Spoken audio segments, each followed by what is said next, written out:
لله الحمد لله وكفى وسلام على عباده الذين اصطفى أما بعد فقد قال الله تبارك وتعالى في كلامه المجيد والفرقان الحميد أعوذ بالله من الشيطان الرجيم بسم الله الرحمن الرحيم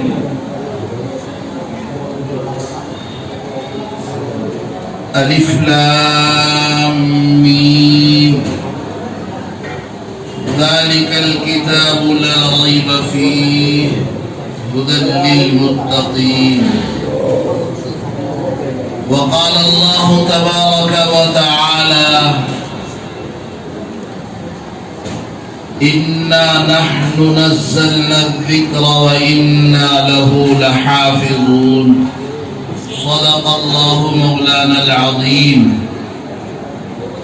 وقال النبي صلى الله تعالى عليه وسلم خيركم من تعلم القرآن وعلمه أو كما قال نبينا صلى الله تعالى عليه وسلم يا رب صل وسلم دائما أبدا على حبيبك خير الخلق كلهم سبھی احباب اخلاص نیت کے ساتھ ایک مرتبہ درود پاک پڑھیں اللهم صل على محمد وعلى آل محمد وسلم.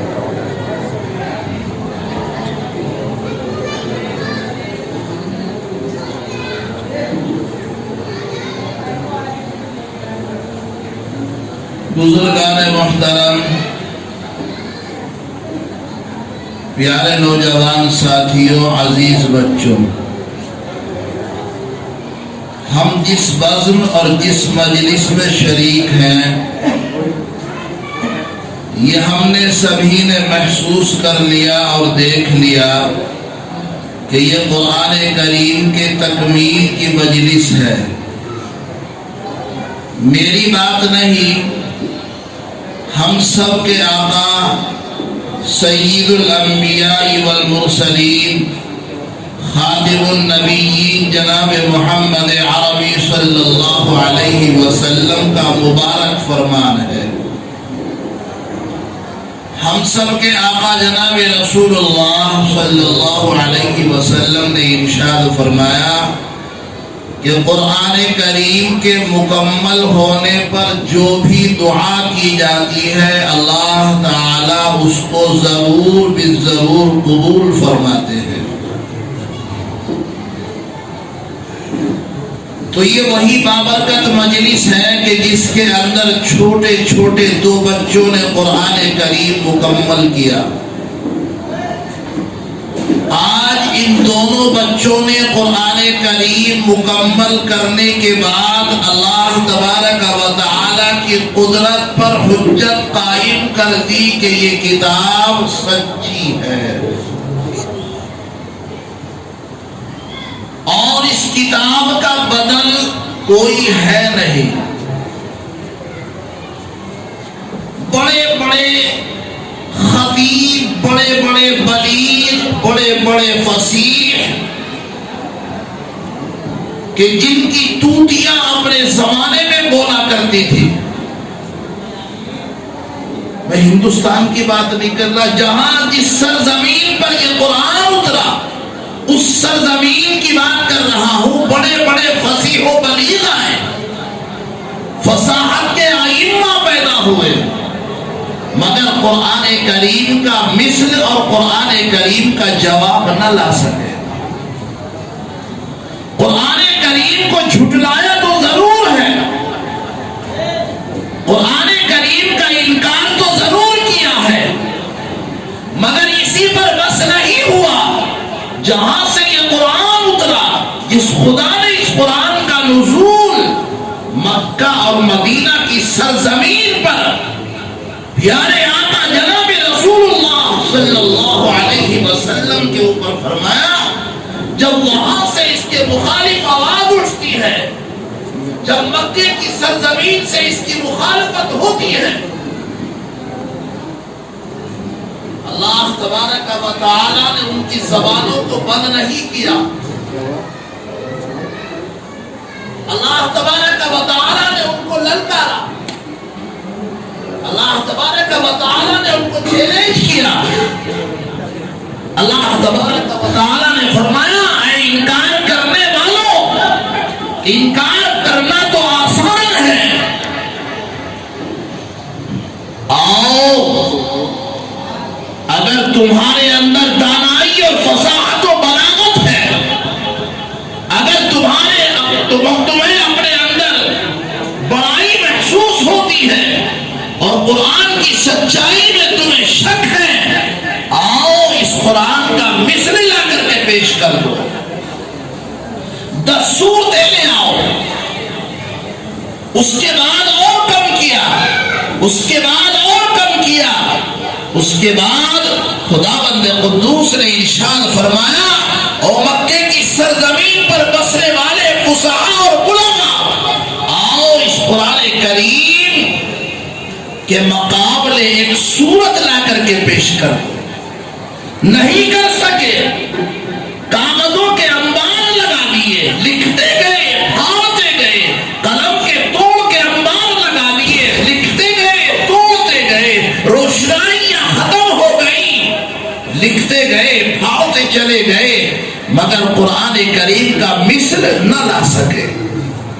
اور قرآن کریم نے اس زمانے کے لوگوں کو نہیں کہا، بلکہ قرآن کریم نے قیامت تک کے آنے والے انسانوں کو کہہ دیا اور للکار دیا، آؤ قرآن کو مان لو، اس کا ایک ایک حرف سچا ہے. یہ قرآن اللہ کی طرف سے آیا ہے، یہ قرآن اللہ نے بھیجا ہے. اس قرآن کو آسمان سے لے کر جبریل امین آئے ہیں اور اس قرآن کو جناب محمد عربی صلی اللہ علیہ وسلم کے اوپر اتارا گیا.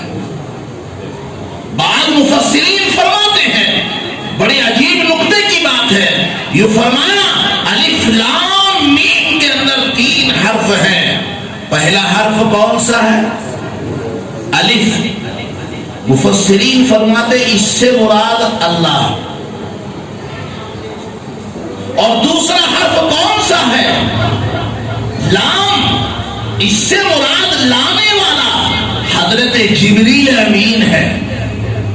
اور تیسرا حرف میم ہے. مفسرین نے فرمایا اس سے مراد محمد عربی صلی اللہ علیہ وسلم ہے. تو نہ بھیجنے والا جھوٹا، نہ لانے والا جھوٹا، اور نہ جس کے اوپر اتارا گیا وہ جھوٹا. لانے والا بھی سچا ہے، بھیجنے والا بھی سچا ہے، اور جس کے اوپر اتارا گیا وہ بھی سچا ہے. اور کیسا سچا ہے کہ مکے کے رہنے والوں نے، مکے کے منکرین نے، مکے کے کافروں نے بھی آپ کو صادق الامین مانا ہے. مکے کے کافروں کی امانتیں جناب محمد عربی صلی اللہ علیہ وسلم کے پاس جمع رہتی تھی. کیا وجہ ہے؟ کیا وجہ ہے؟ یعنی کہ یہ دلیل اس بات پر ہے کہ اللہ کے نبی صلی اللہ علیہ وسلم کو انکار کرنے والوں نے بھی سچا مانا ہے، تو اللہ بھی سچا، لانے والا بھی سچا، اور جس کے اوپر اتارا گیا وہ بھی سچا ہے. اور ایک ذرا سا واقعہ بتا دیتا ہوں. ہجرت کا موقع ہے، سب کے سب لوگ مکے سے مدینہ جا چکے ہیں.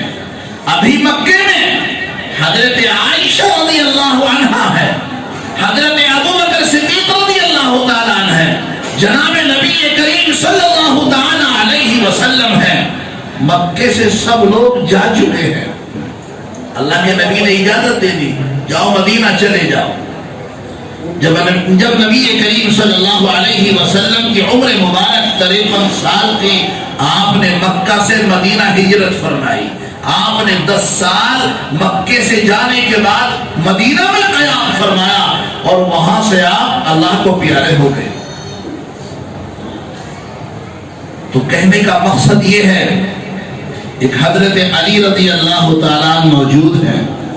اللہ کے نبی صلی اللہ علیہ وسلم نے حضرت علی کو بلایا، اور بلانے کے بعد میں یوں فرمایا، علی یہ امانتیں مکے والوں کی ہے، اتنی فلاں کی، اتنی فلاں کی، اتنی فلاں کی، اتنی فلاں کی.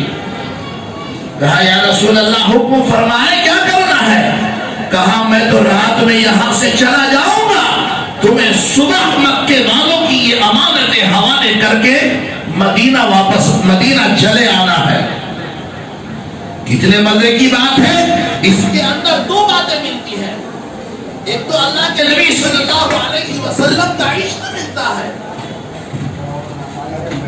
حضرت علی رضی اللہ تعالیٰ ایسے پرخطر ماحول میں کہ جناب رسول اللہ صلی اللہ علیہ وسلم کا گھر مبارک چاروں طرف سے مکے کے سرداروں نے گھیرا ہوا ہے، حضرت علی رضی اللہ تعالیٰ ایسے پرخطر حالات میں جناب رسول اللہ صلی اللہ علیہ وسلم کی بات تو بڑے مزے سے سنتے ہیں، اللہ کے نبی سے فرماتے ہیں یا رسول اللہ حکم کی تعمیل کے لیے علی حاضر ہے۔ تو ایک بات فرما برداری اور عشق نبی، اس حکم سے ہم سب کو مل جاتا ہے، ہم سب کہتے تو ہیں، ہم سب نبی کے نام کو لینے والے ہیں، ہم سبھی کا دم بھرنے والے تو ہیں، ہم سبھی کے نام اب نبی کے نام پر چکنی چپڑی کھانے والے تو ہیں، ہم نبی کے نام پر طرح طرح کی رسموں کے کرنے والے تو ہیں، ہم نبی کا نام لے کر دین کے اندر خرافات اور بدعات کو شامل کرنے والے تو ہیں، ہم نبی کا نام لے کر الٹے سیدھے کام کرنے والے تو ہیں، ہم یہ بھی تو دیکھیں نبی کی محبت اس دل کے اندر کتنی موجود ہے، کیا کھانے کے لیے نبی کی محبت آ گئی، نبی کے طریقے ہماری زندگی میں موجود ہیں یا نہیں، نبی کے پیارے طریقوں پر ہمارا عمل ہے کہ نہیں، نبی کی شریعت ہماری زندگی میں ہے کہ نہیں، نبی کی شریعت ہمارے چہرے پر ہے کہ نہیں، نبی کی شریعت ہمارے سر پر ہے کہ نہیں، نبی کی شریعت ہمارے لباس میں ہے کہ نہیں، نبی کی شریعت ہماری زندگی میں ہے کہ نہیں، نبی کی شریعت ہمارے فنکشنوں میں ہے کہ نہیں، نبی کی شریعت ہمارے ذہنوں میں ہے کہ نہیں، نبی کی شریعت ہمارے خاندانوں میں ہے کہ نہیں، نبی کی شریعت ہمارے کاموں میں بھی گونجتی ہے کہ نہیں، نبی کی شریعت ہمارے صبح سے شام تک عمل میں بھی گونجتی ہے کہ نہیں، نبی کی شریعت ہمارے مرنے میں بھی ہے کہ نہیں، نبی کی شریعت ہمارے جینے میں بھی ہے کہ نہیں، نبی کی شریعت ہماری آنکھ میں بھی ہے کہ نہیں، نبی کی شریعت ہماری زبان میں بھی ہے کہ نہیں، اگر نہیں ہے تو نبی کا خالی نام لینے سے کام چلنے والا نہیں ہے۔ میرے آقا جناب رسول اللہ سب محبت سے کہیے صلی اللہ علیہ وسلم۔ اللہ کے نبی نے ہمیں اپنا نام نہیں دیا خالی، اللہ کے نبی نے تو ہمیں طریقے دیے ہیں، وہ طریقے ہمارے اندر آنے چاہیے، اگر وہ طریقے ہیں تو سمجھ لو نبی سے محبت ہے، اور اگر صرف نام لے کر ہم خرافات پر عمل کرتے ہیں تو نبی سے دشمنی ہے، محبت ہو نہیں سکتی۔ لا یؤمن احدکم حتی یکون ہوا تبعا لما جئت بہ، او کما قال رسول اللہ صلی اللہ علیہ وسلم۔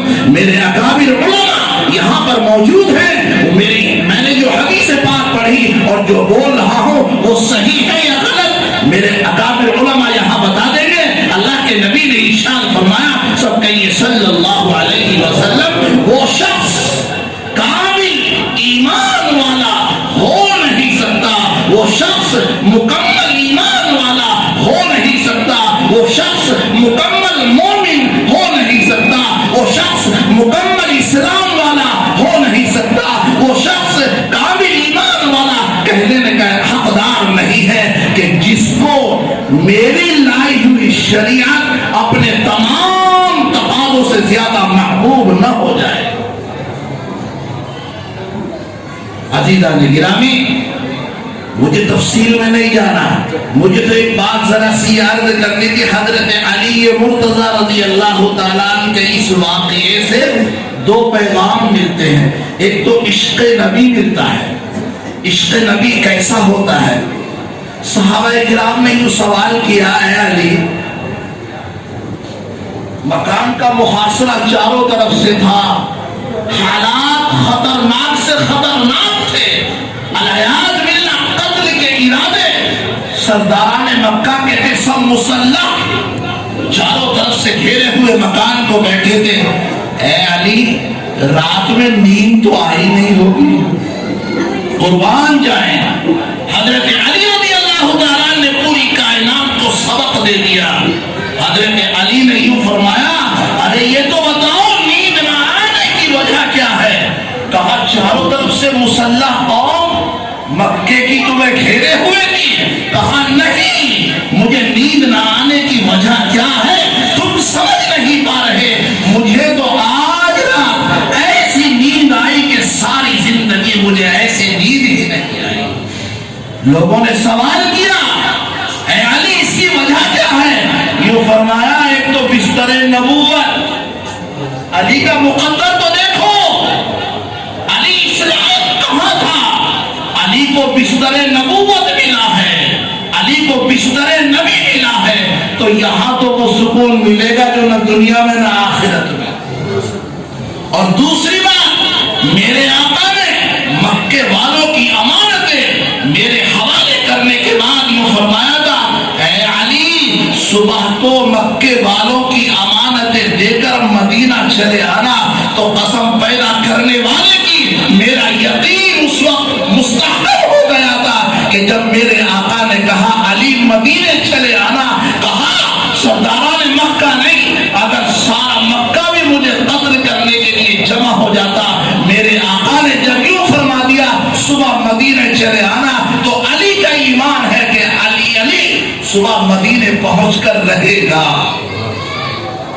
ہمیں کتنا یقین، ہماری زندگی میں کتنی اطاعت، کتنی فرما برداری. بہرحال وقت زیادہ ہو جائے گا، مجھے ذمہ داروں کی طرف سے وقت بہت کم ملا ہے. تقاضا بھی اسی بات کا ہے، چونکہ ابھی تو حالات کے پیش نظر منہ کھل بھی نہیں رہے، ابھی تو تالے لگے ہوئے منہ کے اوپر. لیکن بہرحال اللہ جتنا کرا دے اللہ کا شکر ادا کرنا چاہیے. تو میں یہ عرض کر رہا تھا ان چھوٹے چھوٹے دو بچوں نے قرآن کریم مکمل کرنے کے بعد ہمیں یہ بتا دیا کہ اگر تم بھی محنت کرو گے تو تمہیں بھی مل جائے گا. بولو یہ سبق ملا کے نہیں ملا؟ کوئی اگر یہ سمجھے کہ صاحب ہم کریں گے کہ نہیں کریں گے، ہم مکمل کر لیں گے کہ نہیں کر لیں گے، ان دونوں بچوں نے یہ بتا دیا کہ ہم لگے ہمیں مل گیا اور تم لگو گے. دیہاتی کہاوت ہے کہ شیرنی موجود کی ہوتی ہے تو موجود ہوتا ہے. تو ہم اگر اللہ کے دربار میں موجود ہو جائیں، ہم اگر اپنی جھولی کو اللہ کے سامنے پھیلا دیں، قسم خدا کی جس خدا نے انہیں دیا ہے وہی خدا ہمیں بھی دینے والا ہے. بولو ہے کہ نہیں ہے؟ من جد وجد، جو محنت کرتا ہے وہ پا لیتا ہے. ذالک فضل اللہ یؤتیہ من یشاء، یہ اللہ کا فضل ہے، اللہ جسے چاہتا ہے عطا کر دیتا ہے. تو اتنا بڑا فضل، اتنا بڑا فضل کہ مکمل قرآن دنیا میں کوئی سی کتاب ایسی نہیں ہے کہ جس کو اتنا اہمیت کے ساتھ یاد کیا جاتا ہو. دنیا کے اندر کوئی کتاب ایسی نہیں ہے کہ جس کو ہر مدرسے میں، ہر مسجد میں یاد کرایا جاتا ہو. دنیا میں کوئی سا ملک ایسا نہیں ہے جہاں قرآن کو حفظ نہ کرایا جاتا ہو. ایک صرف یہی ایسی کتاب ہے کہ جس کو یاد کرایا جاتا ہے، اور جب بچہ یاد کرنے پر آتا ہے اللہ کا پیار اس کے اوپر ایسا نچھاور ہوتا ہے کہ اللہ تبارک و تعالی پوری کتاب کو اس کے سینے میں پیوست فرما دیا کرتا ہے.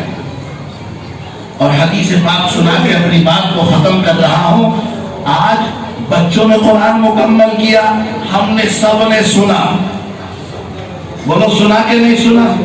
ہم سب کے آقا جناب محمد عربی سب محبت سے کہیے صلی اللہ علیہ وسلم نے ارشاد فرمایا کل قیامت کا دن ہوگا، اللہ تبارک و تعالی اپنے ان بندوں کو اپنے پاس میں جمع فرمائے گا. کن بندوں کو؟ جنہوں نے اللہ کی کتاب یعنی قرآن کو حفظ کیا، جنہوں نے اللہ کی کتاب یعنی قرآن کو اپنے سینے میں جمع کیا. اللہ تبارک و تعالیٰ کے یہاں اسٹیج لگا ہوگا، اللہ تعالیٰ اپنے اسٹیج پر بیٹھے ہوں گے. اللہ تبارک و تعالیٰ ان تمام بندوں کو یعنی حافظ قرآن کو کو بلائے گا اور بلانے کے بعد میں یوں فرمائے گا اور میرے بندو کل تم پڑھتے تھے اور میں سنا کرتا تھا، آج میں پڑھوں گا اور تم سب سننے والے ہوگے۔ کتنا مزہ آئے گا آج جب کسی حافظ قرآن کی زبان سے ہم قرآن سنتے ہیں۔ بولو ہمارے کانوں میں رس گھلتا کہ نہیں گھلتا ہے؟ کتنا مزہ آتا ہے۔ ایمانداری سے بتاؤ، جب خود قرآن کریم والا، خود اللہ تبارک و تعالی قرآن تلاوت فرمائے گا اور تمام سننے والے ہوں گے، ایمانداری سے بتاؤ کتنا مزہ آئے گا۔ ایک ذرا سا رنڈی کا ناچ، ایک ٹانگ پہ کھڑے ہو کے ہم پوری رات دیکھتے کہ نہیں دیکھتے؟ بولو نہیں دیکھتے ہیں؟ نہیں دیکھتے بھائی؟ تو یہ ایک فاحشہ، اس کے پڑھنے میں سننے میں اتنا مزہ آتا ہے۔ یہ قرآن جو بے مثل ہے، یہ قرآن جتنا سنو گے اتنا مزہ آئے گا۔ اس جیسی کوئی کتاب نہیں ہے۔ آپ کسی سے کوئی کہانی سن لے، کوئی واقعہ سن لے تو کیا کہو گے؟ سنائی تو تھی تم نے فلاں دن۔ اور ہر رمضان میں قرآن سنتے، کوئی کسی کو کہتے سنا میں پچھلے سال یہی تو پڑھا گیا تھا۔ بولو کہیں پوری دنیا سے کوئی آواز ایسی آئی؟ ایمانداری سے بتاؤ آئی؟ اور ہر رمضان میں یہی 30 پارے پڑھے جاتے ہیں، لیکن مقتدی تیار ہو کے بھاگا چلا آ رہا، بھائی کیا کرنے جا رہا ہے؟ تراویح پڑھنے جا رہا ہے۔ بے نمازی بھی بیچارہ رمضان میں آ کر کے تراویح پڑھتا، بولو پڑھتا کہ نہیں پڑھتا؟ اس سے کوئی کہے بھائی یہ قرآن تو وہی جو تو نے پچھلے سال سنا تھا، نہیں، کبھی ذہن میں نہیں آتا۔ اللہ نے ایک ایسا عجیب معجزہ اس قرآن کریم کے اندر رکھا ہے کہ جتنا پڑھو گے اتنا مزہ آئے گا، اور جتنا کان لگاؤ گے اتنی توجہ بڑھتی چلی جائے گی، ہے کہ نہیں؟ تو اللہ نے جن کو یہ عطا کیا وہ بڑے خوش نصیب ہیں، اور اللہ تبارک و تعالی جن بچوں کو یہ عطا کر رہا ہے ان کے ماں باپ بڑے خوش نصیب ہیں کہ اللہ نے انہیں ایسی توفیق دی کہ انہوں نے اپنے بچوں کو اس طرف ڈال دیا۔ تو بولو راستہ تو ہمارے لیے بھی کھلا ہے۔ میں تو ایک بات کہا کرتا ہوں، بہت موٹی سی ہے تو عجیب سی، آپ بھی کہیں گے بڑی عجیب سی بات ہے۔ میں کہتا ہوں اولاد کی زکوٰۃ نکالا کرو۔ مال کی زکوٰۃ تو سب نکالتے ہیں، لیکن یہ بات آپ نے شاید نہیں سنی ہوگی، اب سن لیجیے۔ میں کہتا ہوں اولاد کی زکوٰۃ نکالا کرو۔ اب آپ کہیں گے صاحب اولاد کی زکوٰۃ کیا ہے؟ میں نے کم از کم سارے بچوں میں سے ایک بچوں کو حافظ قرآن ضرور بنا دو، اولاد کی زکوٰۃ نکل گئی۔ بولو ہے کہ نہیں؟ ایک پیدا ہوگا، قسم خدا کی پیڑ اٹھ کر کے آئے گا اور پھر اس کے اوپر ایسے پھل لگ کر کے آئیں گے کہ کھانے والے کھاتے چلے جائیں گے۔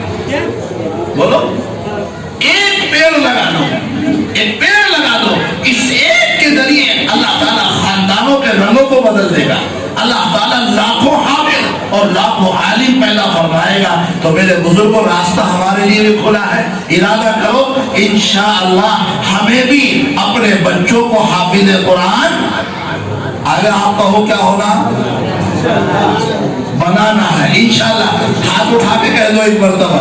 اچھا جن کی اولاد نہیں ہے وہ نیت کر لو کہ انشاءاللہ مجھے اللہ بیٹا دے دے تو حافظ قرآن بنانا ضرور بیٹا ملے گا انشاءاللہ۔ انشاءاللہ اللہ تعالیٰ ان بچوں کو بے حد قبول و منظور فرمائے۔